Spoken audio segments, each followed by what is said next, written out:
Walker Stoll stared at his name next to the blinking cursor at the end of the byline. A story by Walker Stoll. Then, nothing. Walker covered his mouth with his hand and leaned back, removing his headphones. Maybe silence would do the trick. He'd gone through each of his instrumental playlists trying to find the right vibe for his story. He supposed the real problem was he didn't have a story yet, just a feeling. He felt motivated. He felt energized. He felt focused enough to sit at that computer and type all night if he needed to. He was only missing the spark to get the engine running. A lo-fi hip-hop beat bumped faintly from the headphones in his hand. Walker started tapping his index finger against his cheekbone as his mind wandered the ether for that one brilliant star which he could feel so close by. Why couldn't it just appear already? His office door cracked open. "There's a reason Stephen King says you should close your door when you work," he said. "Oh, is he in here?" Walker's wife, Brooke, asked. She opened the door and pretended to look around. Her eyes stopped on the blank Word document, empty except for the mocking byline at the top, and she said, "Well, good thing you're not working anyway." "Yes, I am," Walker argued, hiding a rueful grin under his hand. His voice betrayed him, though. Brooke rolled her eyes and tried to sit in his lap. He nudged her away, playfully shouting, "No, I really am, I swear. I'm just stuck." Brooke said, "Come on, you know this. Don't sweat the first line. You can come back to it later. Just start putting something down and the rest will come." "You're right, I do know," Walker chided. "The problem is I'm not just missing the first line, I'm missing all the rest too. I don't even have the weakest frame of an idea. I'm here, I showed up for the muse, you know, but it's like it's abandoned me." "You know I don't buy into that muse stuff," Brooke replied. "Anyway, I'm gonna go read in bed. Join me if you can't find your idea soon. You know how you'll be tomorrow if you don't get enough sleep tonight." Walker said, Yeah, and she kissed him. "If I'm not up there by the time you're ready to turn in, I'll be up shortly after, I'm sure." But almost an hour later, Walker still had not come to bed. Brooke went downstairs to check on him and make sure the doors were locked since he would likely forget. When she passed his office, she saw he hadn't bothered to close his door again. What did that guy King know anyway? She smiled when she found Walker with his big headphones on, scribbling in his notebook. That's how he always recorded his best ideas so he could use his personal shorthand without autocorrect changing key words and phrases, causing him to lose sections of his notes. She thought she passed by unnoticed, but Walker called after her. "Sorry, I'll be up soon, I promise. Just gotta jot down the last bits of this. Seriously, Brooke, this might be the most incredible thing that's ever come to me." Brooke paused in the hallway, smirked, and leaned back into his doorway. She cocked an eyebrow and said, "Really? The most incredible?" Walker finished scribbling something and glanced up at her. His eyes immediately returned to his notebook. Then he caught her meaning. "The most incredible idea, how's that?" he asked. She tread into his office slowly, leaned in, and kissed him. "Tell me about it in the morning," she said. "The best thing you've ever had is going to bed." "That's not quite what I said," Walker taunted. "Shut up," Brooke laughed. She brushed her hand down his shoulder, up his forearm, and across his hand as she left the room. She didn't wait for him to come to bed before falling asleep. Brooke slept wonderfully and uninterrupted, waking only when her alarm chimed at 6:15. She cracked one eye open enough to find the button and shut off the alarm, then reached over to cuddle Walker, who usually slept for another hour after she got out of bed. Her hand found his pillow and slid down it, skating across the sheets in search of the warm lump of her husband. But he was not there. She opened her eyes. Had Walker already gotten up? Maybe his great idea prompted him to rise early and get back to work. She loved seeing him excited about a story. His pillow looked as fluffy as when she had fallen asleep next to it, though, and the comforter was still tucked into the foot of the bed on his side. She laughed to herself. Walker must have fallen asleep at his keyboard. It wouldn't be the first time. The first time he stayed there all night, maybe, but not the first time he dozed off in his office. After opening the curtains and doing a few light stretches, Brooke put on her slippers and left the bedroom. Birds were already chirping outside, as they are wont to do in the early weeks of spring when the days start growing longer.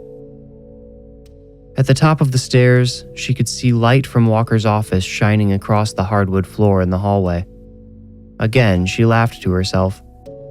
She peered through his cracked door and found him slumped in his chair with the back of his head turned toward her, his cheek planted on his keyboard. Brooke reached in and shut off the light to give him a few more minutes of sleep while she prepared the coffee. Her husband would wake up hard, she knew, probably aching. She hoped a hot mug of Colombian light roast would at least help ease him into the day. And what a beautiful day it was shaping up to be. As Brooke went around the house opening up all the curtains, yellow light blasted in. This was her favorite time of year, when the sky was pure blue and the grass unapologetically green. 2 doves sat on the power line across the street cooing at each other, and an angry squirrel chittered back at them from the old oak in the Stoll's front yard. Feeling at ease like she had all the time in the world, a rare feeling, Brooke opted to French press the coffee that morning. Walker preferred it that way. So did she just couldn't justify the added time and effort most of the time. She carried 2 mugs of steaming coffee to Walker's office, planning to wake him gently, then sit in his corner chair and let him walk her through her new idea. He wouldn't always admit it, but talking through his ideas with her often helped him process his own thoughts. He did not usually accept direct input, but Brooke knew how to massage the conversation until Walker came to certain conclusions on his own. She entered his office, set his mug down on the coaster next to his head, and slid it a few inches away from him. Then she rapped on his desk twice with the knuckles of her free hand. He did not respond. She turned around to put her own mug on the small table next to the corner chair before ruffling his hair and gently placing a hand on his back. Her smile faded. Through his shirt, Walker's skin felt cold. The muscles along his spine felt stiff. "Walker," she said, shaking him. "Hey, Walker, wake up. You feeling okay?" When he did not respond, she turned the light back on. Walker still gripped his pen in his right hand, his fingers frozen. His notebook lay closed on the floor beside his feet. Brooke slid her hand under his head to lift it, but Walker's neck and back were frozen too. "Walker," she cried, circling around his chair to get a look at his face. His eyes gaped open. His left eye actually touched the keys of his bloody keyboard. Streaks of red bled from the corners of both eyes, from his nose, his ears, and his crooked, open mouth. Brooke stumbled back, bumping into the small table next to the corner chair and knocking her fresh coffee over. It ran across the table and spilled down, splashing onto one of her slippers, warming it, but she did not notice as she fell into the chair. She dialed 911 in a fugue state and did not leave Walker's office until the doorbell rang. The police interviewed Brooke in the kitchen about her last interaction with Walker. Did he seem like himself? Yes. Was he drinking or consuming any other substances? No, Walker wasn't that sort of writer. Did he seem down or depressed at all? No. Did he ever make allusions to self-harm or suicide? Wait, how could he have done this to himself? Brooke asked. The lead officer replied, "These are just the standard questions we ask, ma'am. A detective will follow up later once the coroner's had a chance to, investigate. I'm really sorry to put you through this. I know it must be extremely difficult, but we have to do our due diligence, I know." Brooke finished for him, sniffing away tears. "It's okay, really. I want to know what happened to him even more than you do." "I'm sure," the officer replied. The coroner arrived during the interview and, after issuing condolences to Brooke, excused himself to examine Walker's body. Only 2 officers and a single paramedic team remained by the time he finished his preliminary examination and asked Brooke if she would like to step outside while they removed Walker from the house. Initially, she said she could handle staying, but when she heard the zipper close on the body bag, she excused herself to the backyard.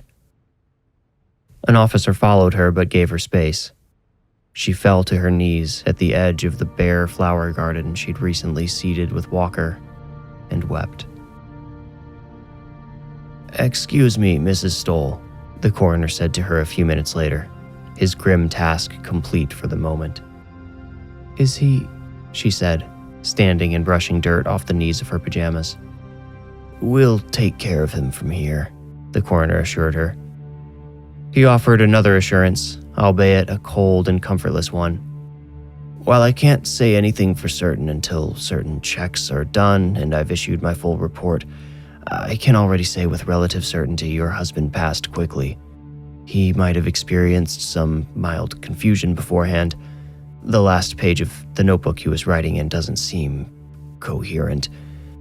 But for what it's worth, I don't think he suffered. I am so sorry for your loss. I read one of his books once, an early one, I think, and I enjoyed it very much." "Thank you," Brooke answered. She just wanted him to leave. For all of them to leave. Since discovering Walker's body, she hadn't been left alone. She didn't even feel like herself anymore. She felt like a character in a movie that she could turn off at any time and return to the life she'd known before. But that life was over. After the police finally left her, telling her they would only come back if necessary, meaning if they discovered any indication that she had something to do with Walker's death, she knew, Brooke returned to his office. It shocked her to see his blood-soaked keyboard still on the desk. An oversight, probably. Very little blood had gone anywhere else, most of it drained into the keys. Should she throw it away? Was she allowed to? Pulling her hands inside her pajama sleeves, she lifted the keyboard up and set it aside to deal with later. For now, she just wanted to sit in Walker's chair and remember him. She wished ghosts were real. She wanted Walker to return to her, and she didn't care in what form. She needed him to tell her what to do because her mind was too messy to escape from. Her thoughts kept tripping over each other, sometimes simply stalling out and evaporating. She felt lost. Walker's notebook caught her eye after she'd cried until her tears dried up. She recalled the coroner's words. The last page of the notebook he was writing in doesn't seem coherent. Curious, she picked the notebook up. She laughed briefly to herself, imagining the dry coroner trying to decipher her imaginative husband's nonsensical shorthand and wrap his head around what Walker had believed to be his greatest idea yet. She opened the notebook to the last written page and read the lines written diagonally with mixed capitalization and punctuation. The fragility of reality. Theme or point? The universe, a kaleidoscope of perspectives. It's near. Stars, givers and destroyers. Supernova. Supernova? Brooke reread the all-caps word aloud. It seemed like Walker had yet to narrow down specifically what his story would be about. The page was like a dartboard. Becoming clearer. Gods made of dreams. Death opens the path. Chaos reveals the door. Closer. Too large. Brooke could see what the coroner meant. She'd hoped to find some insight into her husband's final thoughts in this notebook, but perhaps he had simply recorded the confusion which preceded his medical event. What if she'd stayed up with him? Could she have noticed his mind slipping and saved him? She knew she shouldn't blame herself, but it was hard to avoid. The very last sentence Walker wrote before passing away captured her attention. It was written darker than the rest, like he'd pressed the pen into the page as hard as he could without tearing it. He'd gone over it a second time, as if to emphasize its importance, and underlined it. One mind is not enough to hold it. Brooke stared at these words for a long time. The way in which he wrote this final sentence looked like he'd suddenly woken up to scream it at her. She combed through the notes again to try to piece them together, thinking maybe someday she could attempt to write whatever story or book Walker had dreamt up in his final moments. But she couldn't focus well enough to even begin to understand his scrawlings. She closed the notebook and found she was about to cry again. Archie Upchurch sat on a bench outside the auditorium where Walker's public memorial was held, wearing big sunglasses and a black fedora pulled low on his brow.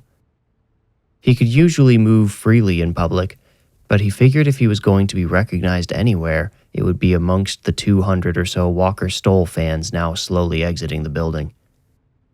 The last thing he wanted right now was to be asked for an autograph or a picture. His eyes, hidden behind his dark glasses, looked too blotchy and red for pictures. Archie didn't presume to be Walker's best friend. He was, but they had been as close as brothers. After meeting at the same writing group Walker and Brooke attended right up until Walker's untimely demise, Archie and Walker quickly grew close, even co-authoring a series of short stories about a boy who was too intelligent for his own good as their careers mutually ascended. So closely had their careers mirrored each other that they kept egging each other on to make the New York Times bestsellers list already, the joke being once one of them made it, the other would most certainly follow soon after. Archie wiped his brow.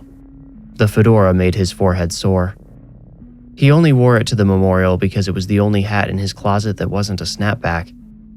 He should have thought to buy something else during the week prior. He'd also worn the uncomfortable fedora to Walker's private funeral the previous weekend. There, Brooke had mentioned having something to give him, but she'd been too upset afterwards for him to ask her about it. He texted her the following day to say he could come by, but he hadn't heard from her yet. "Mr. Upchurch?" an unfamiliar voice beside him asked. He turned only his eyes behind his glasses to see whether he could play off not recognizing the name, but when he saw who stood there, he quickly stood. "She asked me to come get you," said Brooke Stoll's brother Ben. "How is she?" Archie asked as Ben led him back into the auditorium. "Oh, better than at the funeral," Ben answered. "She's had a really tough time, but I think this service today did her good. There's something different about her now. I think, well, she's not ready to move on, but she's ready to start healing, I think." "That's about as much as anyone could hope for," Archie replied. They circumvented the main auditorium where a couple dozen Walker Stoll fans loitered, then followed a brick hallway toward the back of the building, past the restrooms and a utility closet, to a small green room of sorts. There, Brooke and the other members of her and Walker's families stood around, talking in somber tones. Brooke saw Archie and motioned for him to stop in the doorway. Ben gave him an apologetic wave and joined a conversation with an elderly man and woman. "Thanks for sticking around, Arch," Brooke said, leading him away from the green room. "Of course," he said. "After the funeral, You're fine," Brooke interrupted. "I'm not sure I could have let go of this that day anyway. It's so personal to Walker." She produced a small faux leather notebook. "I'm feeling much more at peace today, and I think Walker would have wanted you to have this. I thought about keeping it and trying to work out some of the stuff in there myself in his honor, but you're so much more similar to him in how you think. I think you could get closer to what he was maybe aiming for." Archie said, "It's his idea book, yeah," Brooke replied. She passed the notebook to him, and hesitantly he took it. He began rifling through pages, not stopping at any particular one long enough to absorb the thoughts scribbled inside. "Brooke, are you sure about this?" he asked. "You're right, this is so personal. I mean, you have to realize what what a large piece of him this represents. Brooke looked away, and for a second Archie thought she might actually reconsider. But she turned back to him with blue resolve in her eyes and nodded once. I do know, Arch, I do. But I have other things. I've got his desk and his computer and his... Well, it needs to be cleaned up, but I have his keyboard. Archie nodded along as she spoke, tracing the edges of the notebook's pages. Anyway, I've decided I won't ever be able to explore those ideas, and I'm not trying to put any pressure on you to do it, but I thought you might at least want to tie some of them into your own stories or something. He just respected you so much, I think it would be a great way to honor his memory, you know? Barely holding back tears, Archie said, I'm honored, Brooke. Then the tears broke loose. He wasn't wearing sunglasses to hide them anymore. They embraced, sharing a brief cry together. Walker's notebook bounced softly against Brooke's back with each tender sob until they finally parted ways. Back at home, Archie went into his study and cracked open Walker's notebook. He muttered, Walker, if you're listening, I'm going to get us on that bestsellers list if it kills me. I'm not sure how it works up there, but I hope you get to see it. Some of the pages contained shorthand notes, nothing more than the frames of ideas. Others complete scenes. Walker had told him how he occasionally built whole stories around a single strong scene he thought of. Archie had never done so himself, but he wondered if he could pull it off with one of Walker's ideas. Before settling on one, he decided to flip all the way through the notebook to see if an idea really jumped out and grabbed him. The last words Walker ever wrote caught his eye, scratched into the page with so much intention, as if they were the most important words he'd ever written. One mind is not enough to hold it. That's what you wrote right before you dropped dead, huh? Archie questioned his late friend aloud. He felt a tingle in his knees and under his rear, like some innate instinct urging him to flee. Walker's cause of death had been conclusively linked to a spontaneous brain hemorrhage, but one mind is not enough to hold what? Archie whispered. He studied the preceding notes, noting how Walker's handwriting became looser with each word, as if he'd progressively lost control of his fingers. Archie supposed this might be congruent with the coroner's conclusion, but could it mean something more? It seemed Walker had been wrestling with a concept too large for words preceding his untimely demise.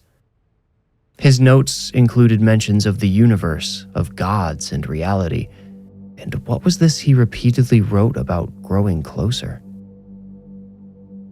Archie flipped to previous pages, comparing those notes to those on the final page of the notebook.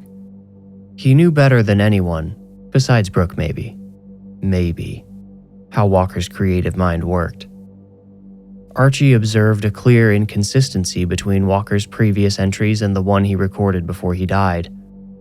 Now, a medical practitioner would have no trouble explaining this away as a symptom of his hemorrhage, but Archie wondered if there might be a deeper layer to Walker's confused final musings. He picked up his phone and stared at it for some time, debating whether to call Brooke.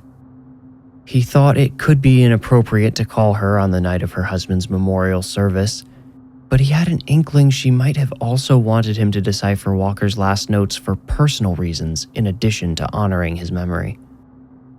Brooke, a talented imaginateur herself, must have been curious about what her husband's brain concocted in his final moments, whether the product of a hemorrhage or not. He called her. I wondered if you might call, Brooke answered. Archie rocked forward, putting his phone on speaker and placing his elbows on his desk as he said, I tried not to, but, well, I'm sure you read this last page of his notebook, right? She said, I did. What did you make of it? He asked. After a pause, she said, Well, he was obviously going out of his mind. Archie's heart sank. He tried not to betray his disappointment, but he couldn't find the words to reply. But then Brooke said, That was always his gift, wasn't it? What was? Archie asked, already knowing the answer. Being out of his mind. Arch, please tell me I'm being crazy. I don't think they got it right. Not all the way. Archie scanned the open notebook. He couldn't shake the feeling Walker was trying to communicate something with the canyons he carved with his pen. He also didn't think Brooke's request to confirm her craziness sounded very genuine. He answered her with silence. You don't think so either, Brooke deduced. They didn't know him like us, Archie replied. He said, Walker talked to me many times about the concept that the key to the universe rests inside our minds, in our imaginations. He thought religions and the fringe sciences all stem from the exploration of humanity's most imaginative ideas. From people finding the key but never grasping it, Brooke finished. Archie said, So he discussed the idea with you too? Brooke laughed. Probably a lot more than he did with you. You and I are probably the only ones who know how obsessed he was with that idea. I never thought he was crazy either. I didn't really know what to think about it, but the idea itself never really seemed too hard to believe, I guess. Not the way he would describe it. I wish he'd written it down. Maybe this was his attempt to do just that, Archie replied.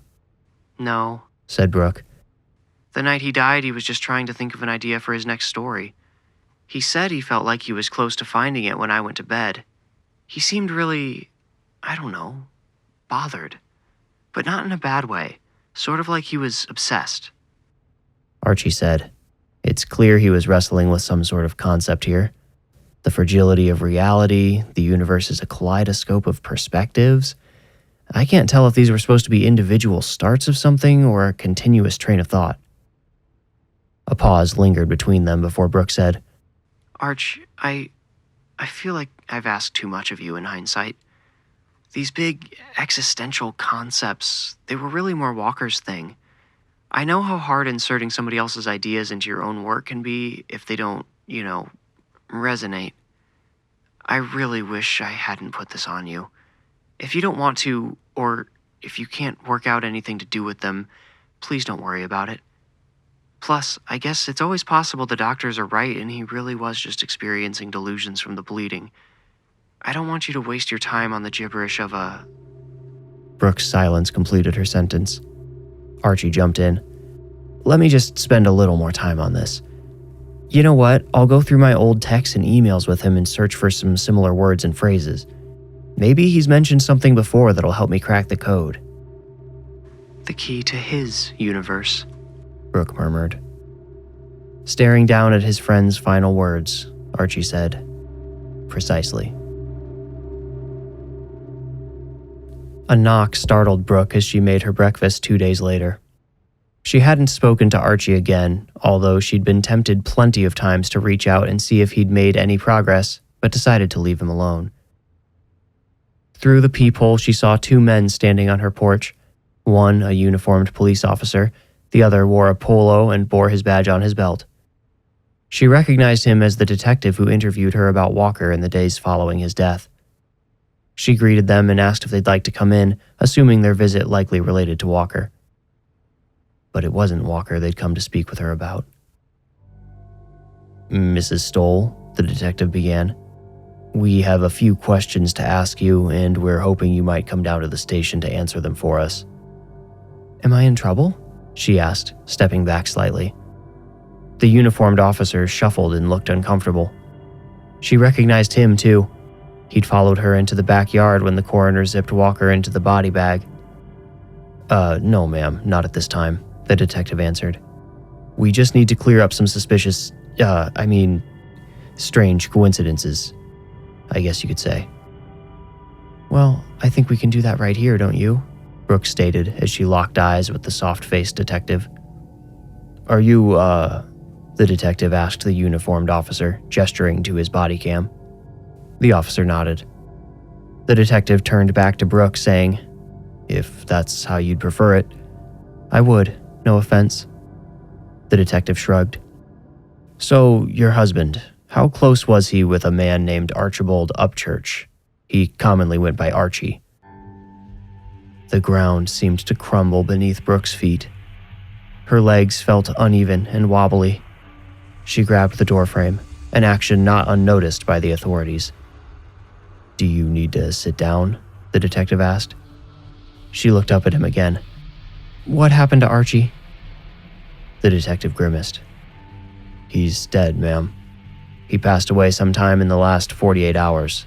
The coroner's still working out when and how, but, well, I'll just come right out and say it. We found him deceased under nearly identical circumstances as your husband.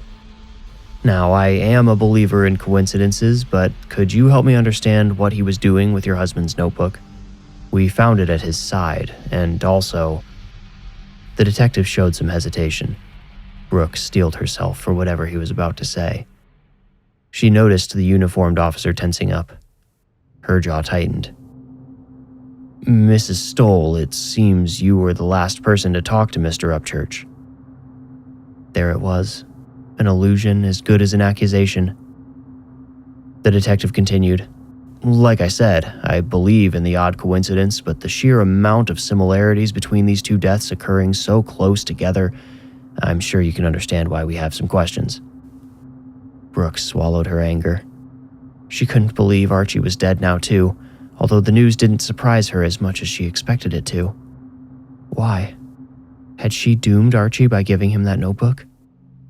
One mind is not enough to hold it. What if Walker had been talking about the very idea itself?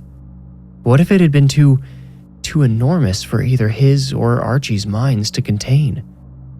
Well, she couldn't run that possibility by the police now, could she? She could understand their suspicion, but she knew there wasn't any real evidence tying her to either death. There couldn't be. If she just answered their questions honestly. "Archie and I talked on the phone a couple of nights ago," she said, making sure to clarify. "He called me. We talked about Walker and this big idea he had, the one he was working on when he died.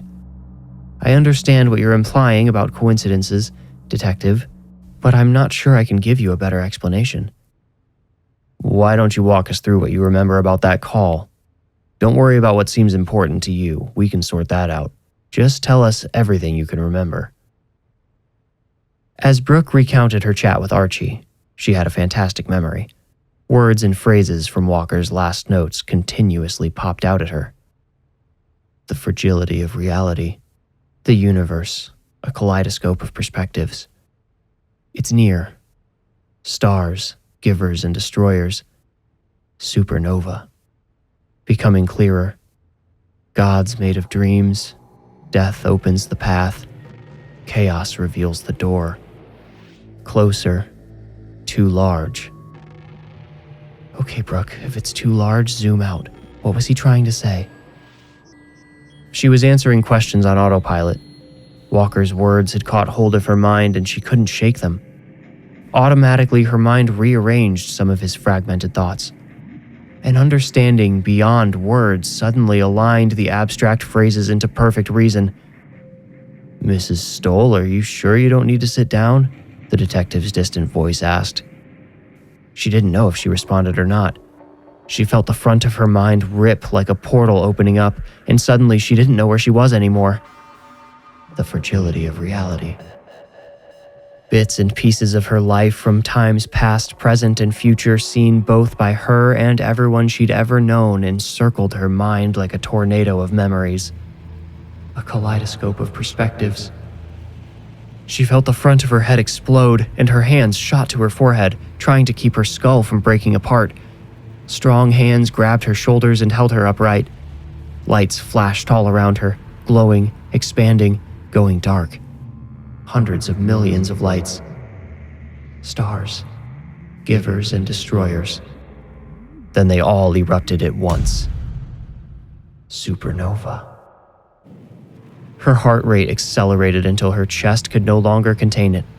It reached a speed of vibration. She could still feel the hands on her shoulders, but in her mind, other hands were reaching down, enormous hands made of blue light. Gods made of dreams. Brooke tried to break free of these thoughts and images, but the hands continued to reach for her. She was not in control. She pictured Walker laying dead on his keyboard, blood running out of his eyes, nose, and mouth. Death opens the path. "I don't want to die," she screamed aloud. Distantly, she heard the detective shouting, She heard the crackle of a radio morphing into static, echoing away. Memories like film strips streamed upward all around her. Some crossed over one another, creating collages of events disconnected by time yet synonymous or complementary to one another. Then all of the ascending memories coalesced and froze, and through them all, Brooke saw a pinprick tunnel, a guiding light. Chaos reveals the door. One of the hands had almost reached her. She felt the hard ground beneath her as heavy physical hands pressed into her chest again and again, forcing air in and out of her lungs. The blue hand closed into a fist, opening again directly in front of her mind's eye, presenting a key. The hand turned, aiming the key at the opening in the front of her mind. "No, this is what he wanted, not me," she screamed internally. But the hand pushed forward. The key grew closer. She knew before it reached her, the key was far too large. Your mind is not enough to hold it. Hey, the detective yelled at the officer, pulling him off of the unmoving woman on the porch. Blood had started streaming out of her eyes and ears, mouth and nose. "Come on, we can't just let her die in front of us," the officer insisted. But the detective held him back, shaking his head. "I don't know what the hell is going on here, but she's gone."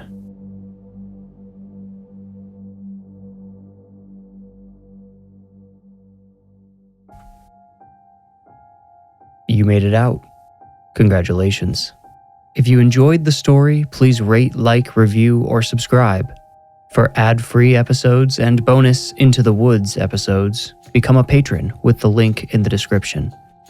You can also support the show by buying merch. That link is also in the description below. To stay up to date, follow me on Instagram at The Warning Woods, and if you feel ready, meet me here next week for another journey into the Warning Woods.